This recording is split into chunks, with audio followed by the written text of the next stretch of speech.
Hey everybody, welcome back and happy Sunday. Happy Sunday fun day. Okay. So this was an interesting morning. I went with my mom to breakfast. We had a great time and then they have this like market in downtown Charleston. I thought that was really cute. If you guys ever make it to downtown Charleston, you have to see. But I was laughing cuz mom was like, "Where is everybody at? I feel like it's only older people." And I said, she's like, "I thought this was a college town." I was like, just pretty much telling her like, yeah, they all got up. Last night was Saturday. They are not going to be up at 9:30 in the morning.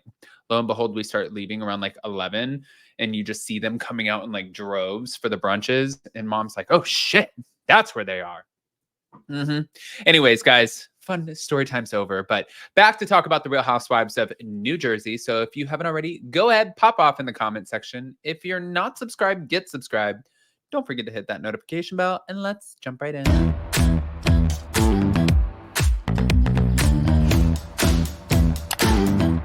Cause no one can do it like we do it, like we do it, like we do it. Cause no one can do it like we do it, like we do it, like we do it. All right, guys, we have to get into this story that came out on Reality Blur because it piqued my interest. I'm not going to lie. So, former Real Housewives of New Jersey star Jacqueline Larita opened up about the inner workings of production while appearing on a podcast last week. Now, as she admitted, the show has gotten toxic. She shared who she believes should return for season 15 and explained why she believes Teresa Giudice and Kathy, her cousin, have not yet reconciled. Jacqueline looked back on Melissa Gorga's text leak, revealed her biggest regret, and answered a question about how involved Andy Cohen is with filming. She said on the All About the Real Housewives podcast, he's not involved at all. That said, Jacqueline noted that people can reach out to production and vice versa. He'll get involved when the producers can't handle you, or if someone's really having an issue, they can reach out to him. I remember I got a call one time because I wasn't doing what they wanted me to do. And I think it was when Nick was regressing and they wanted Nick to do a play date with Adriana. So she recalled this of an incident with her son who has since been diagnosed with autism. And he was doing funny things on camera that I was trying to hide. And I didn't feel comfortable. And I yelled at everyone. And I had all the executives on the phone. And Andy, I was telling them to go themselves. I was so mad. I mean, the thing is, too, I get it. I saw some of the comments on this. I get it. You're supposed to show your life. But your kids in dealing with, you know, different diagnoses, dealing with different medical anything, how fast they're learning, how if they're not maybe learning as fast, if they're saying things, if they're acting not how you think that they would act, they're not the ones who signed the fucking contract. You signed the contract. So I get what she's saying. Like, if executives were telling me if I had a kid, I'm totally team Jacqueline Larita on this. If I had a kid and my kid was regressing, like she said, and you wanted me to have a play date with my kid, but my kid right now, like I was noticing things. I'm not sticking my kid on camera to be a performing seal to clap and dance for you because that's what you want. I would tell you and all of the executives and everybody in the line of fire to go golf too. I'd be like, golf, you get out of my face. No. So I agree with her. Just saying, just saying. But maybe that's why she's not on the show anymore.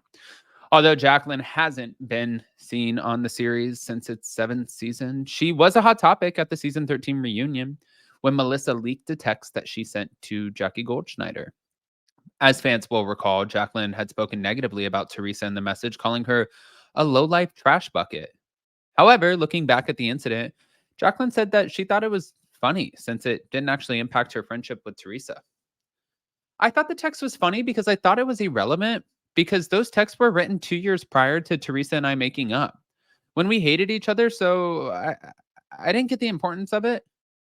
At the time, I was always saying things publicly, privately, on Instagram, on my podcast. I was saying stuff like that because we didn't like each other. Melissa lied and said that they were more recent, but there was a timestamp on them from 2 years prior to my making up with Teresa. I'm like, what's your point? Why are you bringing up a text when we didn't like each other? You have texts like that to me too, Okay, I'm going to chime in on this one. I have dealt with this before. I've dealt with people who have been incredibly nasty, or I've dealt with somebody who I actually didn't agree with and said some things to maybe somebody else. Like I'm thinking about my past or like school where I was like, I don't like this person. I'm not fucking with this person. I don't want this person around me.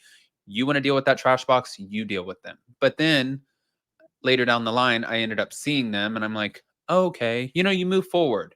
What she's saying is she moved forward. She said some shitty things about Teresa. Teresa said shitty things, but they called her horsey face for the longest time. This is not, you don't really get to be mad, girl. You know? I agree. I never really agree with Jacqueline Larita this much.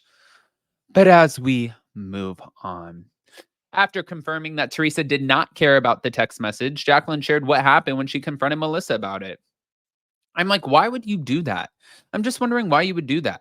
Luckily, it didn't cause a problem with Teresa and I, but I just don't understand what was your purpose in doing that. And then she tried to act like in writing, I don't know if she was sitting or whatever. She was like, "You're the one that unsolicitedly texted me." And I'm like, "Oh, really? Did you forget you were texting and calling me?" I think she didn't realize I'm the type of person to save my text messages. So I started sending her text messages where she was talking about Teresa, Dolores Catania, and whatever, and her saying she was calling me and all of this stuff. And her response was like, "Leave me alone." So I just left her alone because I don't care. Whatever she was trying to do, it didn't work. But also looking back at her time on the show, Jacqueline said her biggest regret was trusting the wrong people and taking things so personally. I should have kept it like some of the other girls do on the show. They come on and they entertain and then, they don't bring it home. I think I took everything very personally. So I would seriously get hurt by things that would happen and things people would say and do. And I took things to heart when I should have treated it like a business. So while Jacqueline said Real Housewives of New Jersey was toxic when she was on it 10 years ago, or however many fucking years, a decade ago, 2 decades, I don't even know how long ago, she also said she felt like it's gotten worse in the years since. And now there's the definite terms. We didn't even get to see who Rachel Fuda was because she spent the whole season being angry at Teresa and refused to film with her. According to Jacqueline, she believes Melissa and those close to her were trying to ice Teresa out in mid-season 14. This is the part that I don't agree with because I'm like, Teresa also did not want to film with them. I don't think she was getting iced out. I think what their plan was, let's all stick together and ice out Teresa and show them how great we are over here as a team. So you'll get rid of Teresa. And they were doing that, but it might backfire on them. I think that if they were to remove Teresa from the show, they really couldn't keep anyone from the cast either. I think that they would have to rehire an entirely new cast. That's not true. But as producers reportedly put the series on hold until 2025, Jacqueline hopes Bravo realizes that Teresa deserves the title of the longest standing New Jersey housewife. I think she's earned it. Nobody else deserves that thought, especially not Melissa with her stale storylines. I don't think she deserves that title over Teresa. The show is centered around Teresa since the beginning. She's always been the face of the show. She's the network's moneymaker. There will never be anyone else like Teresa. She's one of a kind. She's always active in her life, so she always brings new, authentic storylines to every season. She's unpredictable. She's reactive, and she shows how many aspects of her personality and struggles. She shows all of it. Mm. After praising Teresa for all that she's given to the show over the years, Jacqueline said that she'd like to see some new faces on season 15. I would probably be looking to cast new, younger faces with young families, maybe someone with a big following who already has experienced some fame or notoriety. I would obviously keep Teresa, and maybe I would keep a couple of the new familiar faces on the show, like Danielle Cabral and Rachel, because I think they have more story to tell that we haven't seen yet, and they can be funny.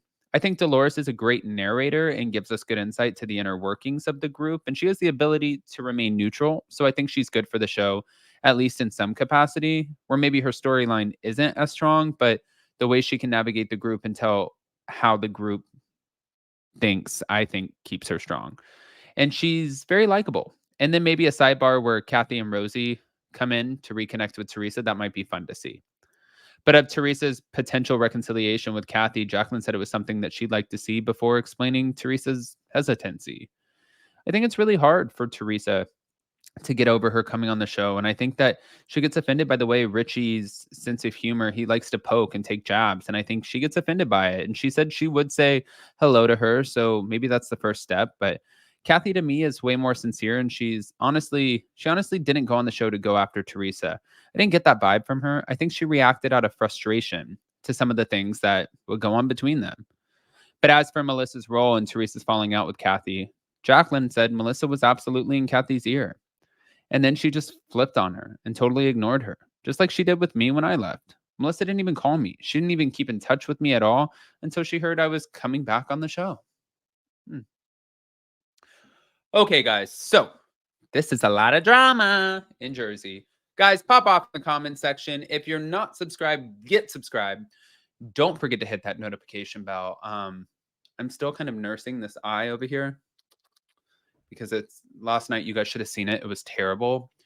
And if Jason's watching right now, he's going to say, take some allergy medication because the cats, and I will.